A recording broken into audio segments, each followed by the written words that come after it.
John DeSando.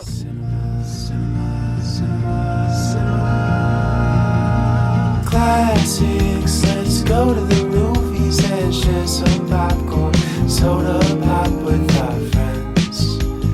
Turn off our cell phones and get away. Night or day, it's John DeSando on the radio. We'll watch the credits from Cinema Classics is produced by John DeSando. It airs Thursdays at 8:01 p.m. on WCBE 90.5 FM. Listen to shows and read reviews online at WCBE.org. I'm John DeSando, And I'm K G Kline. and this is Cinema Classics. Now, for those who don't have our video, they're not going to see the splendid sweatshirt I have on that's from New Zealand. Because I thought, how close can I get to Australia? Well, that's where I am. We've got a couple of boys who are doing good work there. We certainly do. And tonight, of course, we're going to be talking about the new low-budget horror film, Late Night with the Devil. Yeah. And if anything, this movie goes to show never underestimate a low-budget horror film. I mean, if you want to make a buck in Hollywood, don't give your money to Steven Spielberg. Give your money to some young aspiring director who only needs $1 million to put together some low-budget horror film, and you will probably make a couple of good bucks in the process. And we're talking two brothers, the Carnes brothers, Cameron and Colin. Yeah. And they have done other work, but nothing as splendid as this one. Nothing as good as this, and certainly nothing that's been noticed as much as this one. A lot of theaters booked this movie as sort of a one-week filler in between the movies that were coming, and didn't expect much. Well, as I said before, you don't underestimate a low-budget horror film. This movie has been pulling people in. It's going into its third week of release. And I appreciate that. I do appreciate low-budget horror films. I worked in Pittsburgh with George Romero on 3 movies. That's right. We made these movies on shoestring budgets, guerrilla filmmaking, borrowing, begging for stuff any way we could. And it's fun, and you produce a product that people enjoy. I mean, the greatest horror film of all time, in my opinion, is Night of the Living Dead, which was made for $50,000. Sure. Yeah, right, yeah. And when you're getting most of your homegrown talent, that would be in Melbourne, and you have a lead as David Dasmalkian, as Jack Delroy, the host, the late night host. Yeah. He's splendid. I can't believe how good he is. He is good. Now, a step back. What this movie is about Right, okay. is it's 1977, Halloween 1977, and there is a fourth fictional network which has its own version of The Tonight Show with Johnny Carson. And its version has been always been sort of the also-ran. It's a third-string show. It was a Chicago late-night show, and then got picked up by the network in this 5-minute prologue that opens the movie.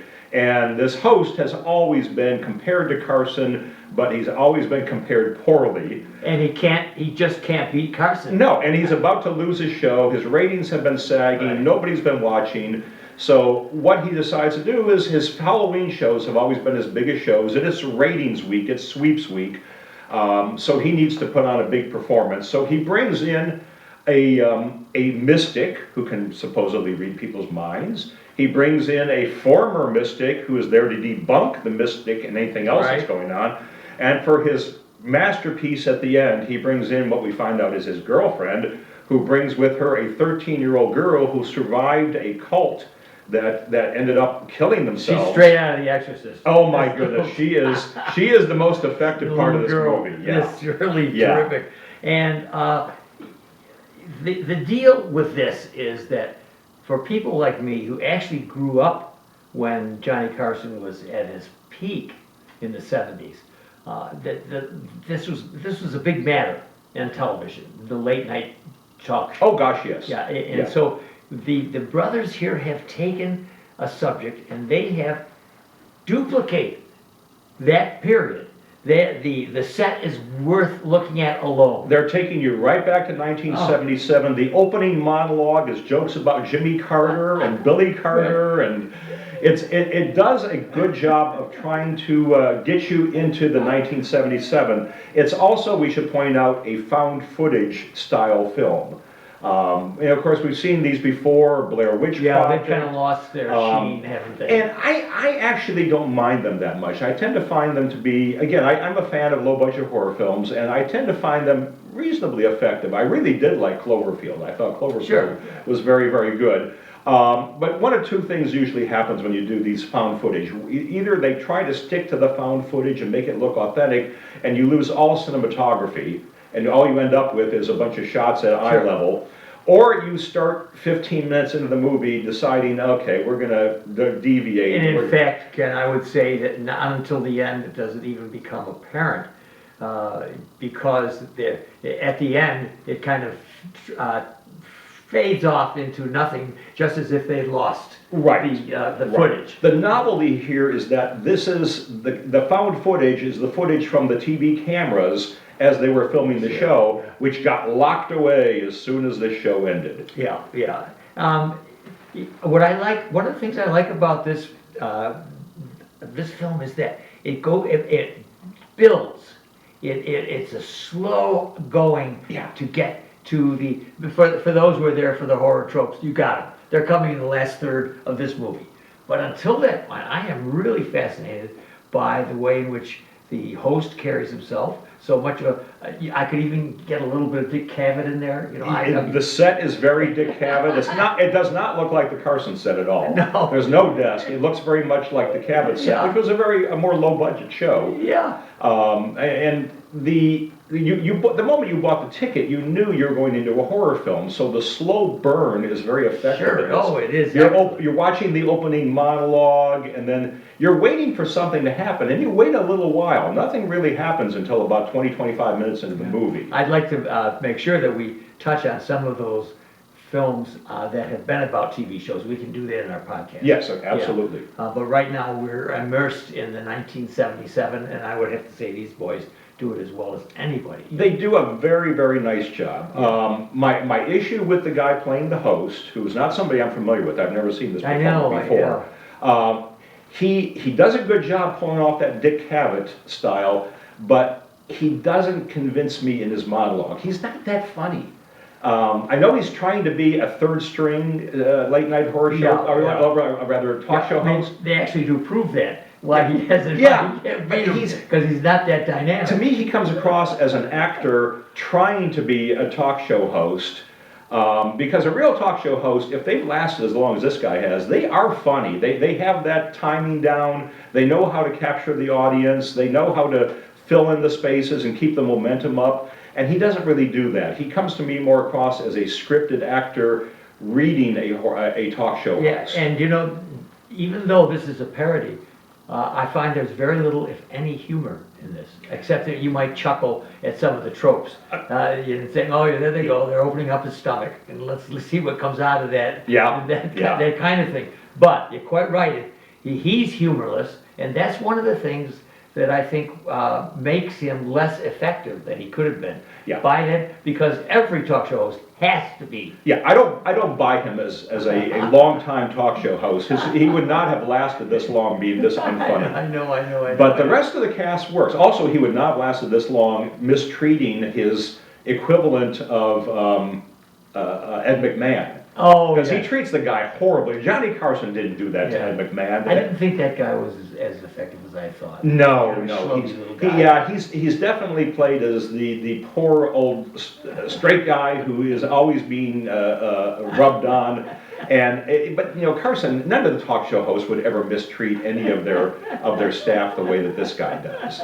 All which is to say, they're proving that he's not the top getter in ratings. No, he should be suffering because he's not. Somehow he's staying on, and as you said, it's a fourth class network, whatever show, and so we can understand that. But boy, I'll tell you, it took me right back. They were so good, and that they respected, it seemed, both that time, and that place in early TV. I really thought that they had caught how it was still waiting to become great. As you think today of Stephen Colbert, If you think of the Jimmies today, Yeah. how sophisticated that stuff is. Leno and Oh, Letterman. oh my, yeah. yeah, I mean, you right. had top-notch talent who always tried to make the guest feel comfortable and at ease.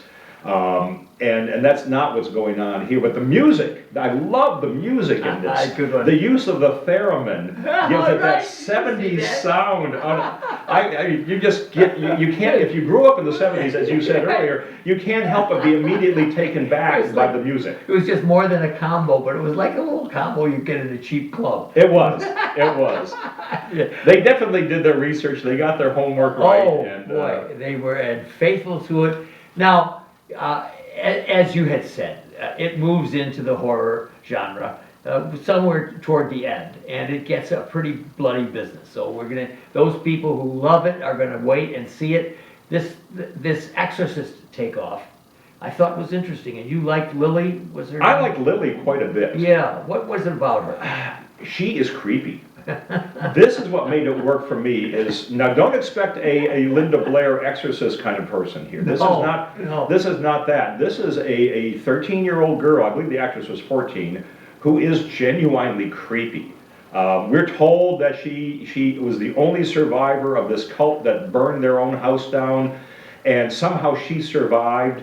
But really, from the very first moment she's brought onto the set, you know there's something not right going on. Ingrid Torelli is Ingrid Torelli, is yes. the name. She saves this movie. She is really the main character that puts this whole movie And watch, together. Ken, I'm sure you watched how she took on the host. And I love the fact that he asked her if she'd ever seen his show. She says, no, but I know about you.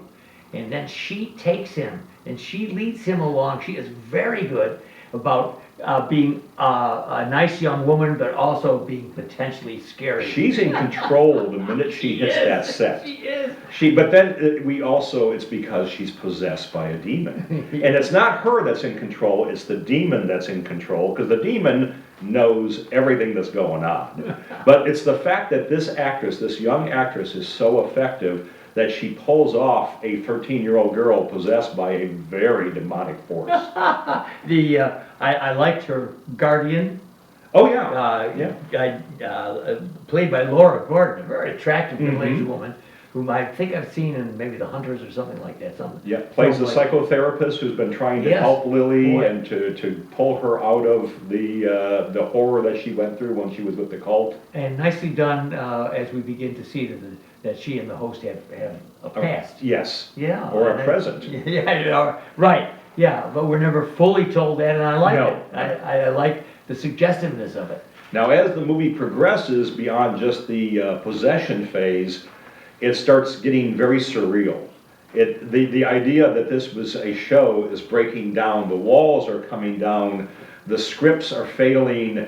And suddenly we're catapulted into almost a Twilight Zone kind of. The last 20 minutes could easily have been an episode of Twilight Zone. Well, let's pick up on that on our Double Take podcast. Now, you have to go to WCBE.org for the podcast experience to hear Ken and me, and I think we've piqued the interest of our audience, so let's look forward to that. But tell me, Ken, is this a family film? Oh, absolutely not. No. But if you are a fan of low-budget horror, it's a good one. It's definitely worth seeing.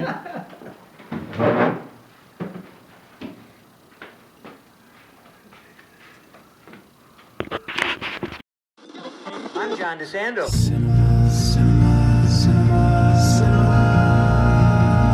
Classics, let's go to the movies and share some popcorn, soda pop with our friends.